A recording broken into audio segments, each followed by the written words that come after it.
Assalamualaikum warahmatullahi wabarakatuh. Alhamdulillah nasyatina fi qabdatik wa qulubuna fi yadik jalathana wajhika ya arhamar rahimin. Wassalatuhu wassalamuhu ala nabiyil karim Muhammadin wa ala alihi wa sahbihi ajma'in. Qala Allah ta'ala fi kitabil karim A'udzu billahi minasy syaithanir rajim. Bismillahirrahmanirrahim. Ya ayyuhalladzina amanu taqullaha wal tanzur nafsum ma qaddamat lighad wattaqullaha innallaha khabirum bima ta'malun. Sadaqallahul azim. Amma ba'du. Pimpinan daerah Muhammadiyah Lamongan, wonten Aba Tholib, wonten Aba Mul, wonten Masbid, sedaya kemawon insyaallah ingkang dipun mulyakake Allah Subhanahu wa taala, jajaran majelis tabligh lan ugi lembaga dakwah khusus dan juga majelis-majelis yang lain, lembaga-lembaga yang lain, bapak-bapak, ibu-ibu, pimpinan cabang Muhammadiyah, Aisyah, Pemuda, Nasihatul Aisyah, IMM, IPM, semuanya saja yang insya Allah dimuliakan Allah Subhanahu wa ta'ala. Alhamdulillah, ini kalau tidak salah adalah kajian yang keempat. Iya, yang keempat ini. Jadi pertama adalah Mas Diki, kemudian Pak Busro, kemudian Pak Syafiq, dan insya Allah ini nanti Pak Sa'ad Ibrahim.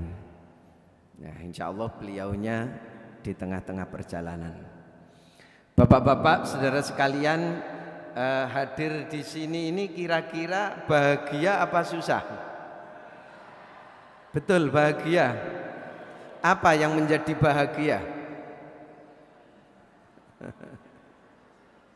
Ya, mudah-mudahan semuanya bahagia ya. Iya. Muhammadiyah itu harus selalu bahagia. Ayat kebahagiaan yang pertama kali ditulis dalam Al-Quran itu surat apa, ayat berapa? Engkau bisa meneng kabeh ngene. Surat atau ayat kebahagiaan itu yang pertama ditulis itu surat apa, ayat berapa? Ini mas-mas ini yang di depan-depan ini biasanya apa? Oh, ganteng-ganteng ini kader kita. Ini dari mana ini? Hah? Dari? Oh, dari Pucuk. Oh, luar biasa ini. 1, 2, 3, 4, 5 ya. Ada yang tahu ayat kebahagiaan yang pertama? Al-Qasas. Ya, itu IMM Al-Qasas. Coba ini santai-santai aja sambil nunggu Pak Sa'ad. Ada yang lain barangkali bapak-bapak PCM? Surat dan ayat kebahagiaan yang pertama kali ditulis dalam Al-Quran. Ibu-ibu barangkali? Ibu-ibu itu kira-kira senang mana, bahagia dan susah? Nah, ayat kebahagiaan itu surat apa, ayat berapa? Sebenarnya ayatnya itu hanya satu baris, singkat sekali. Ulaika ala hudam mir rabbihim wa ulaika humul muflihun. Nah, muflihun itu ayat kebahagiaan. Siapa yang bahagia di situ? Berarti harus kita baca dan kita haji dari alif lam mim ayat 1 sampai ayat yang keempat. Alif lam mim dzalikal kitabu la raiba fihi hudal lil muttaqin alladzina yu'minuna bil ghaibi wa yuqimunas sholata wa mimma razaqnahum yunfikun walladzina yu'minuna bima unzila ilaika wa ma unzila min qablik wa bil akhirati hum yuqinun. Nah, itu kalau kemudian kita baca, kita gali, kita haji, maka di sana insya Allah kita akan mendapatkan al-muflihun, akan mendapatkan kebahagiaan. Nah, ini. Nah, bapak-bapak, saudara-saudara sekalian, termasuk kita sekarang hadir di sini itu masuk pada wilayah kebahagiaan itu. Karena alif lam mim dzalikal kitabu la raiba fi hudal lil muttaqin, kita mendapatkan hudan, kita mendapatkan petunjuk dari sini.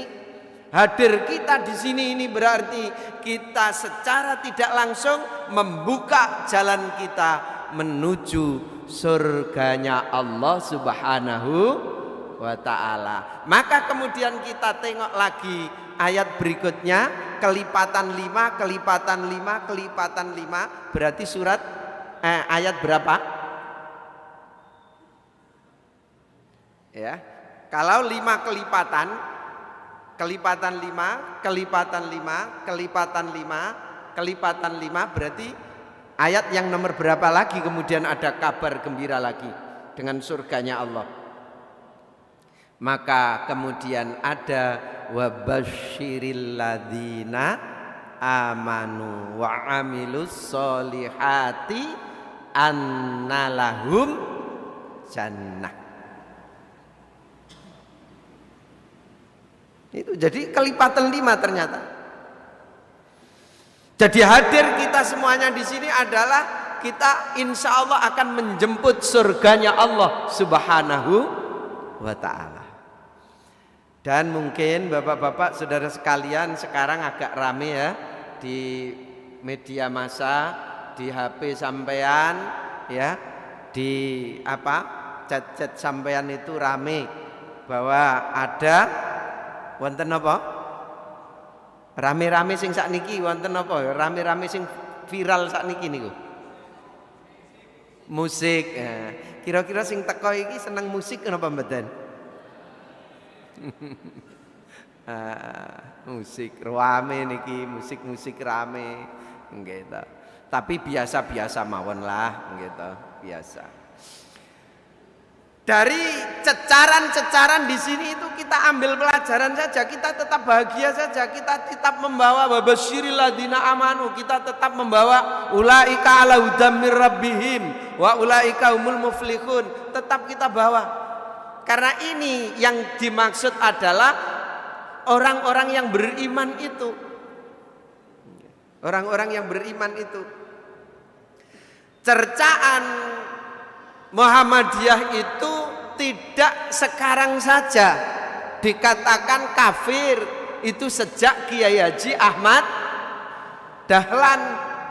Kiai Ahmad Dahlan dulu sampai Langgar Kidul dirobohkan karena apa? Karena beliau dibilang oleh orang-orang dia adalah kiai kafir. Bahkan kemudian sekarang ustadz kita kemudian ada yang kemudian menuding takfiri itu ya biasa-biasa aja.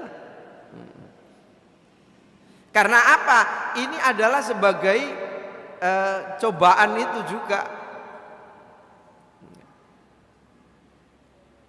Kiai Haji Ahmad Dahlan menjadi besar, Muhammadiyah menjadi besar sampai saat ini adalah karena apa? Karena tempahan daripada hantaman-hantaman yang gencar itu. Maka suatu ketika saya juga nulis mutiara kata itu, Muhammadiyah itu laksana besi di tangan pandai besi. Jadi Muhammadiyah itu laksana besi di tangan pandai besi. Besi itu kalau gemelenteng itu tidak ada manfaatnya. Tapi kalau di tangan besi di tangan pandai besi, maka saat itu kemudian besi ini dibakar dengan membara. Setelah Setelah membara kemudian dihantam dengan apa itu? Napa niku, Pak? Digodem dibanci wesi padha wesi marang digodem tawak akan semakin melebar. Ketika itu dingin dimasukkan, tunggu lagi dibakar kembali, kemudian dihantam kembali. Semakin dihantam semakin tajam. Itu Muhammadiyah. Jadi kalau Muhammadiyah itu kemudian dihantam, itu biasanya akan menjadi besar. Banyuwangi saat itu ada konflik, semakin besar. Ini kemudian darah rame-rame seperti ini, insya Allah akan semakin besar. Al-Junaidi Al-Baghdadi kemudian dikutip oleh Imam Al-Ghazali di dalam kitabnya Muhkasafatul Qulub, itu al-bala'u, ada bala itu, ujian itu akan melahirkan 3 bentuk.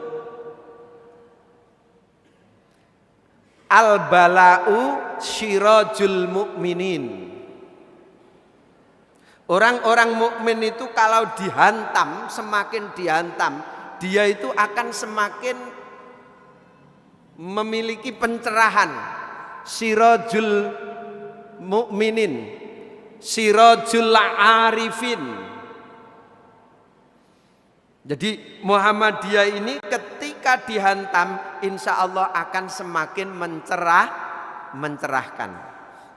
Jadi al-bala'u sirajul arifin au sirajul mu'minin.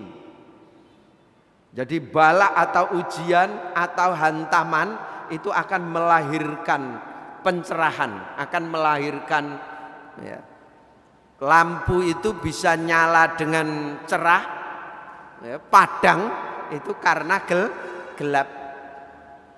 Itu yang pertama, kata Al-Junaidi yang dikutip oleh Imam Ghazali dalam Mukasafatul Qulub. Kemudian yang kedua, yaqdhatul muridin. Seseorang kalau dihantam dengan ujian, seseorang itu kalau diterpa ujian, seseorang itu kalau dihina atau dimaki atau dicerca, karena kesabarannya akan melahirkan yaqdhatul muridin, akan melahirkan kreativitas, akan melahirkan inovasi. Jadi seseorang itu kalau diuji, itu dia akan memiliki kreativitas, akan mengeluarkan tenaga. Seseorang itu kalau mengangkat sesuatu beban yang ringan, itu ya sesuai dengan yang diangkat. Tapi kalau kemudian beban itu semakin berat, dia akan mengeluarkan tenaga sebesar apa yang diangkat. Itu di sana. Jadi misalnya Pak Safwan ini ya, yang di Turi, PCM Turi itu kan 8 ranting, 8 9 Pak. 8, dulu 9 Pak. Sekarang 8 atau tetap 8 ya. Tapi semangatnya luar biasa. Ya. Jadi seperti Turi itu sudah ada kesepakatan kalau Jumat itu sudah meninggalkan uang 2.000 itu tidak dibawa. Paling kecil 10.000. Nggih Pak nggih. Mbak Sapuan. Yang lain kira-kira di masjid-masjid itu masih ada 2.000 apa tidak? 2.000 lho. Nah iki ayo dikembangno rek. Duit 2.000 dikandani jamaah. Bapak Ibu wis aja nggawa duit 2.000. Apa maneh kadang-kadangi 2.000 iku isek sing dijupuk iku sing lungset. Ya Allah, tuku swarga kok nggawa duit 2.000 lungset. Kira-kira isih ana ta ora nggone masjid-masjid Muhammadiyah iki? Kadang-kadang wis lungset isih tambalan pisan. Nah, ini disampaikan ya, kita ngaji ini santai-santai saja. Kita harus memberikan semangat pada jamaah itu minimal tiap Jumat yang dibawa itu 10.000. Mosok isih 2.000 digawa rek kok nyungkan-nyungkani. Engko nek sing teko kene iki isih mentolo nggawa dhuwit 2.000. Itu. Ini harus ada provokasi. Untuk Ramadan kemarin saya kemana-mana itu provokasi untuk ketika Idul Fitri dan untuk Idul Adha ini paling tidak yang hadir ini coba kita naikkan frekuensi sedekah kita di hari Jumat itu kita naikkan. Dan Idul Fitri, Idul Adha ya, Idul Adha yang akan datang itu jamaahnya diajak wong setahun sekali saja, minimal 100.000. Engkau bisa meneng kabeh ngene koyo sewedeh ngono. Ibu-ibu kira-kira siap mboten benjing Idul Adha nang lapangan minimal gawe dhuwit 100.000. Koyo sewedene ibu-ibu. Halo? Nggih. Soale sing nyekel dhuwit kan ibu-ibu, sing nyekel dhuwit niki. Nggih. Nek bapak-bapak iki ya luwe-luwe koyoke. Luwe piro kira-kira? Jadi di sini Muhammadiyah itu harus yaqdatul muridin, melahirkan, mengeluarkan kreativitas, inovasi. Jadi kalau semakin dihantam itu akan semakin berkreasi. Ustadz Hadi Hidayat ini ketika dihantam seperti itu ilmunya semakin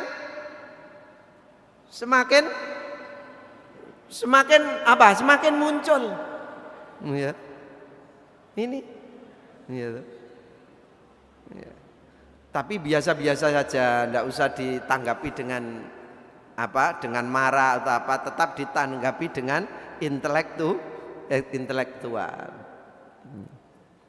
Nah ini arah kita nanti bapak-bapak, ibu-ibu, kita tingkatkan segi sedekah kita tingkatkan. Asale nggawa dhuwit 2.000 selamat tinggal. Yang ada minimal pinten iki sing teko iki minimal piro? Jumat tiap Jumat.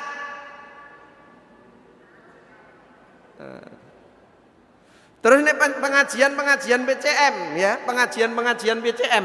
Karena ini adalah pengajian daerah, maka dilanjutkan pengajian PCM.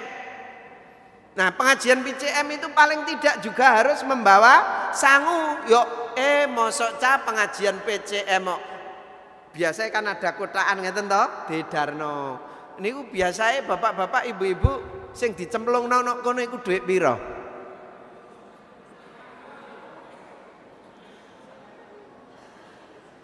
Mosok isih ana 2.000. Kula winginane ten pucuk kae koyoke isih ana 2.000. Ya Allah, ya Rabbi, kok mentolo tenan. Suka dadi.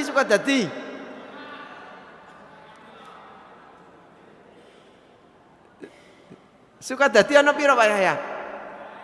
Padha ae. Nggih. Wah, ya iku. Ibu-ibu siap nggawa pira iki nek pengajian PCM?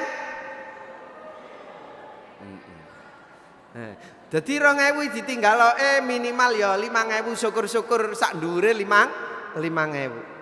Nah itu. Ini yaqdatul muridin termasuk itu. Jadi ketika Muhammadiyah itu semakin dihantam, dia akan semakin mencerahkan. Dihantam lagi akan semakin inovasi, akan memunculkan kreativitas. Jadi Muhammadiyah itu kalau dihantam kok terus dekluk itu belum Muhammadiyah. Jadi Muhammadiyah itu kalau dihantam dia akan semakin tegar. Muhammadiyah semakin dihantam dia akan semakin berkreasi dan berkreativitas. Kemudian yang ketiga Al-Junaid mengatakan Shilakul mu'minin, hantaman itu akan menjadi senjata bagi orang-orang yang beriman kepada Allah Subhanahu wa ta'ala. Jadi innal muttaqina fi jannati wa uyun, sesungguhnya orang-orang yang sungguh-sungguh bertakwa kepada Allah, dia akan mendapatkan surga yang penuh kenikmatan itu. Nah ini. Jadi Muhammadiyah ini sejak zaman Kiai Haji Ahmad Dahlan ketika dihantam itu semakin berkembang. Bapak-bapak sing rawuh ten mriki, ibu-ibu sing rawuh ten mriki, ape pengajian ngene iki umpamane nggih, jenengan nek tengah dalan ana wong ngandum dhuwit, sampean dikongkon balik. Kira-kira tetep berangkat pengajian rale dhuwit apa sampean nek tengah dalan dikei dhuwit 1 jutaan sampean tampani terus balik mulai.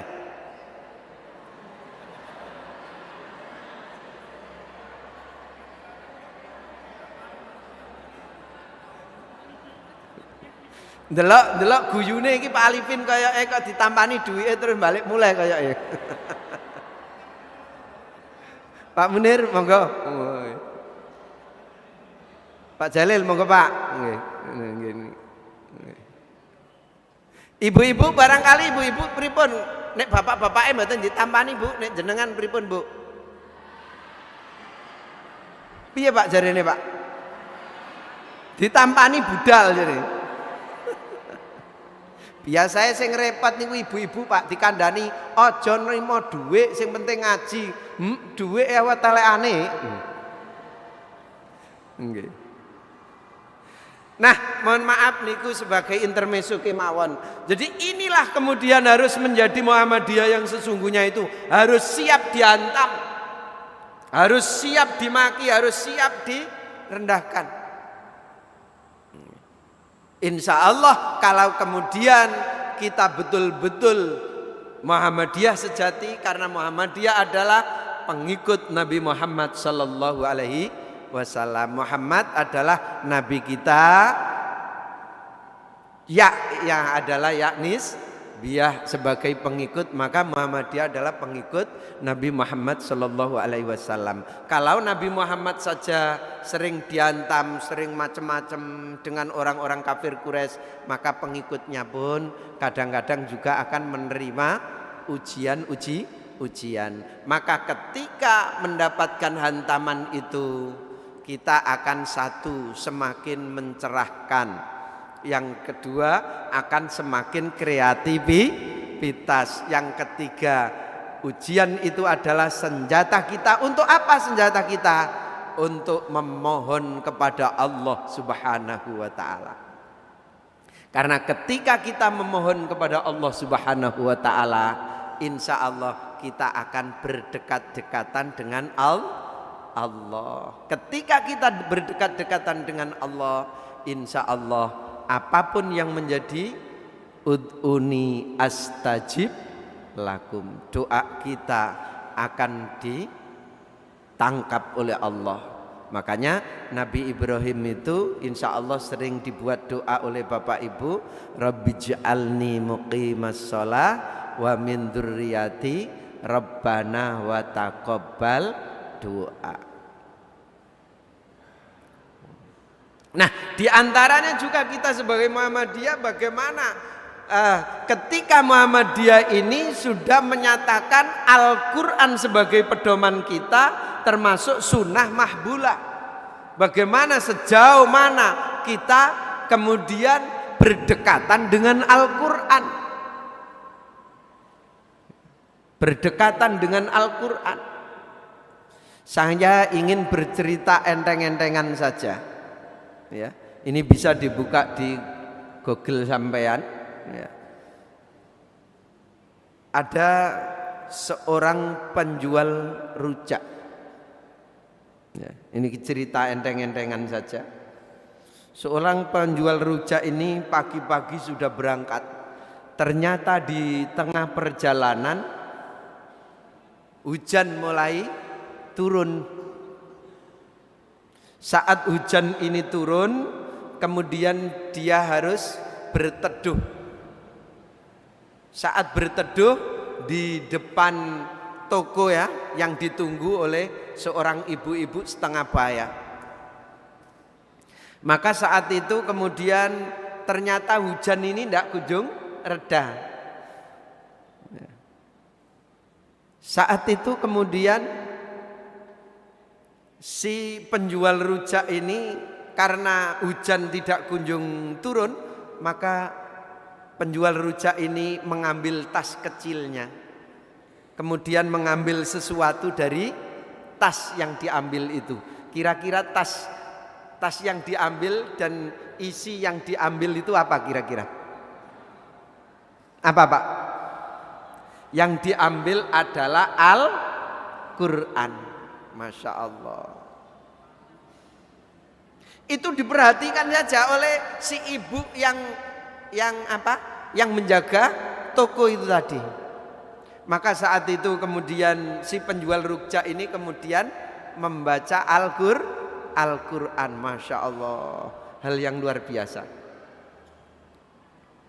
Nah, disitulah kemudian si ibu yang menjaga toko dan juga penjual rujak ini kemudian omong-omong, Pak, kalau kemudian hujan ini tidak kunjung reda, nanti jualan bapak rujak ini lak basi katanya.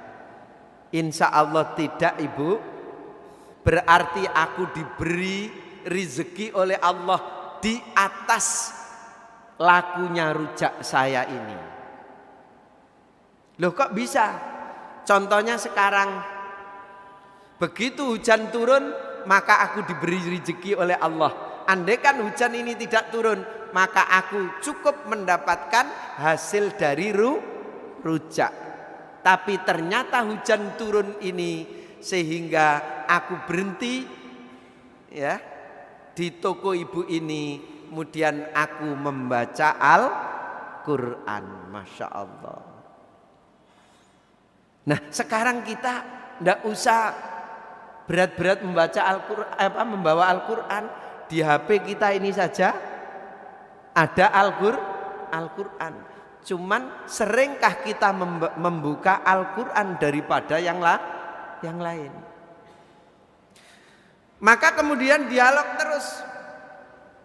Nah kalau kemudian ini nanti terus tidak reda, maka aku akan kembali pulang katanya.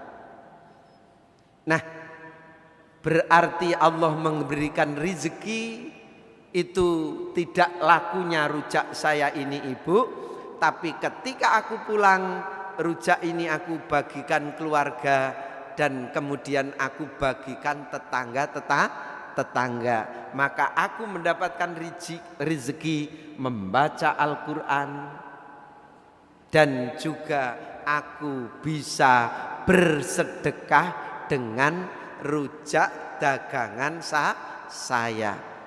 Maka aku sudah mendapatkan pahala membaca Al-Quran dan pahala sedekah. Itu rezeki yang aku simpan untuk aku menghadap kepada Allah Subhanahu wa ta'ala.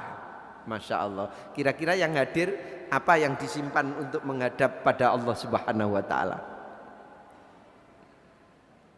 Nah di sini nih kadang-kadang ambil pelajaran dari sana. Seorang penjual rujak saja senantiasa berdekat-dekatan dengan Al-Quran. Maka kita sebagai aktivis Muhammadiyah, semangatnya Muhammadiyah yang luar biasa. Sejauh mana kita berdekatan dengan Al-Quran.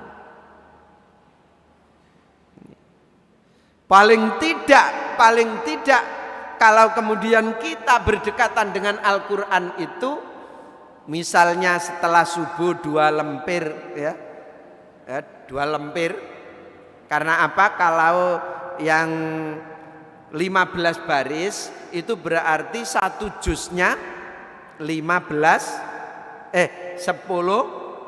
lemper, 10 lembar. Berarti kalau setelah subuh misalnya 2 lembar, kemudian setelah zuhur 2 lembar, atau kita membaca dengan HP, kemudian asar 2 lembar, setelah maghrib 2 lembar, isya 2 lembar, secara tidak langsung kita sudah mendapatkan 1 juz 1 hari 1 malam. Kira-kira bapak-bapak sudah seperti itu? Kok meneng kabeh? Halo? Ibu-ibu nggih sampun ngaten ibu-ibu? Ibu-ibu niki kata pundi maca Qur'ane kalih masak? Oh, masak lah esuk mbek sore ngoten mawon to? Nggih. Kira-kira ibu-ibu niku kata pundi masak kalih dzikir utawa karo ngomeng? Nggih, nek ibu-ibu Aisyah niku nek masak mesti karo dzikir, mulane masake enak. Nggih to, kula mboten tau kringi kok ibu-ibu Aisyah niku. Nah masak niku mbek ngomeng anake kok mboten tau kringi. Enten apa mboten? Lho ana jarene, Pak. Nggih. Lah, mari pengajian ini harus kita hilangkan. Ya, kita banyak berzikir pada Allah Subhanahu wa taala. Nah, ini. Jadi di dalam aktivitas kita dalam kehidupan sehari-hari itu, maka perbanyak amalan-amalan yang soleh. Maka kalau kembali kepada wabasyiril ladina amanu wa amilus solihati annalahum jannah tajri min tahtihal anharu. Digambarkan di sana konstruksi bangunan surga itu, di bawahnya surga itu ada sungai yang mengalir. Nah, sungai yang mengalir itu kira-kira gimana konstruksinya? Kok di atasnya ada surga, di bawahnya ada sungai yang mengalir? Ya digambarkan seperti Masjid Ki Bagus ini. Kalau misalnya lantainya ini dipasang dengan kaca, ya toh, kaca, kemudian bawahnya ini dikasih aliran sungai. Berarti kalau kita berpikir surga di bawahnya itu ada tajri min tahtiyal anhar, ada sungai yang mengalir, ada sungai madu, ada sungai susu, ada sungai air tawar yang menyegarkan, ada sungai khamr yang tidak memabukkan. Nah, misalnya seperti masjid ini, kalau ini lantainya kaca, kemudian diberi aliran dari mana, misalnya dari pantura sana dialirkan ke sini sungainya, Masya Allah. Kemudian kita sujud, ada keindahan, ya. Di dalamnya ini dikasih batu-batuan yang indah, atau tanaman-tanaman, perdu tanaman-tanaman, tanaman-tanaman laut. Nah, saat kita sujud kemudian ada ikan yang kemudian berenang misalnya. Ya. Jadi pas kita sujud ikan berenang, terus ikannya gelut-gelutan, kira-kira sujudnya piye, Pak? Nah, mungkin seperti itu konstruksi bangunan yang disebutkan oleh Allah Subhanahu wa taala. Orang-orang yang beramal soleh itu di sana. Maka ulaika ala hutam mir rabbihim wa ulaika humul muflihun. Jadi siapa yang mendapatkan muflihun itu adalah bil ghaibi, orang-orang yang percaya kepada yang gaib. Yang kedua, wa yuqimunas sholata, orang-orang yang mendirikan sholat. Wa mimma razaqnahum yunfikun. Jadi walaupun sekecil apapun, seperti penjual rujak tadi, dengan rujaknya beliau bersedekah, yunfikun. Kemudian percaya dengan kitab-kitab Allah. Kemudian yang kelima, wabil yaumil akhir. Kemudian percaya kepada hari akhir. Nah, ini yang akan membuat kita sebagai orang yang akan mendapatkan kebahagiaan. Ulaika ala hudam mir rabbihim wa ulaika humul muflihun. Nah, kalau kemudian kita membuka dalam surat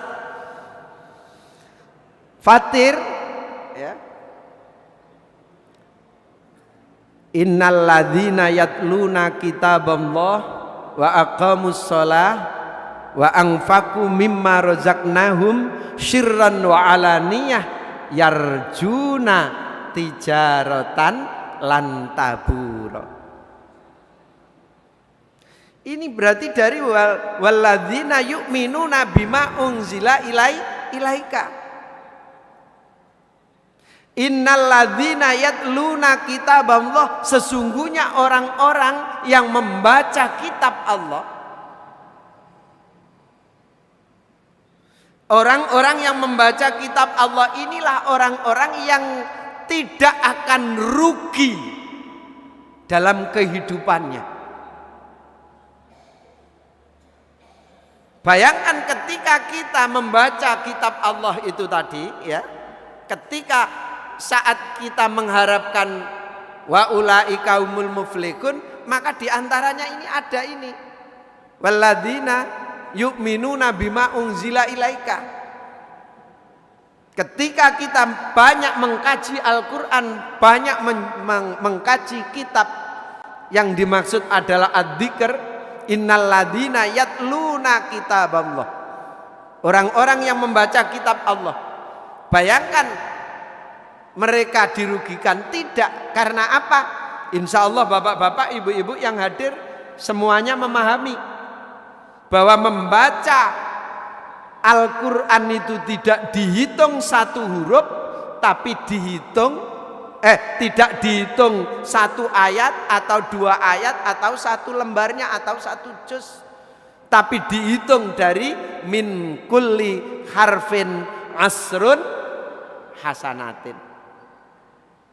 Satu huruf bernilai 10.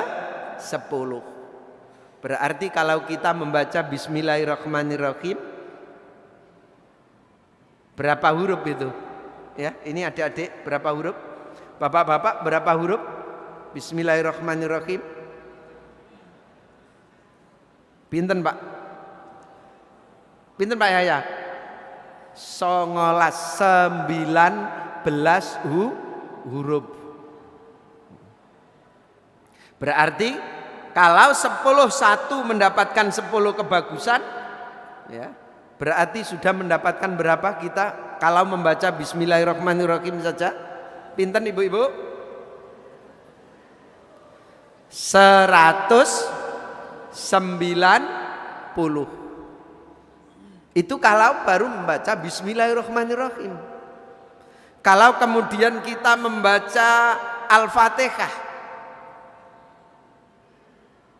berapa huruf Al-Fatihah itu? Coba, ada yang menghitung?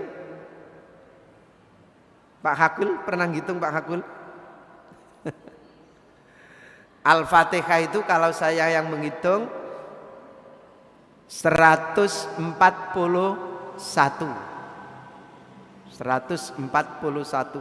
huruf.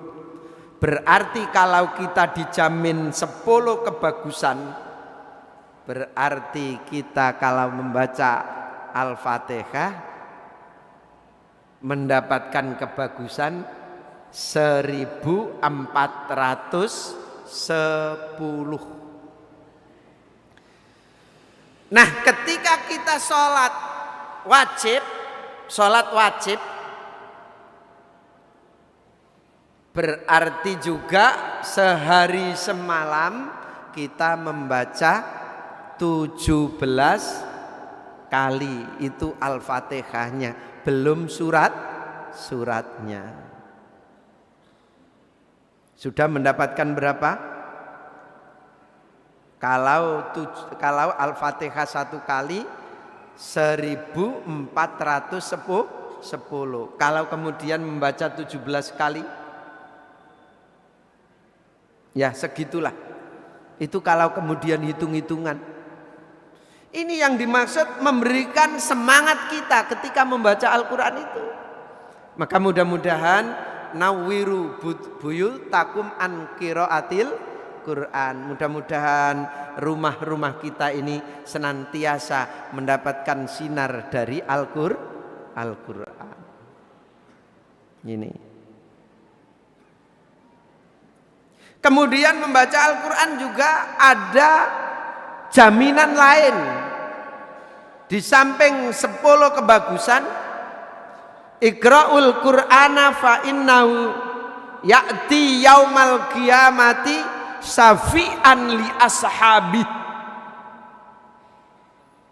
Bacalah Al-Quran itu, dan Al-Quran itu akan hadir di hari akhir sebagai syafaat untuk yang membacanya.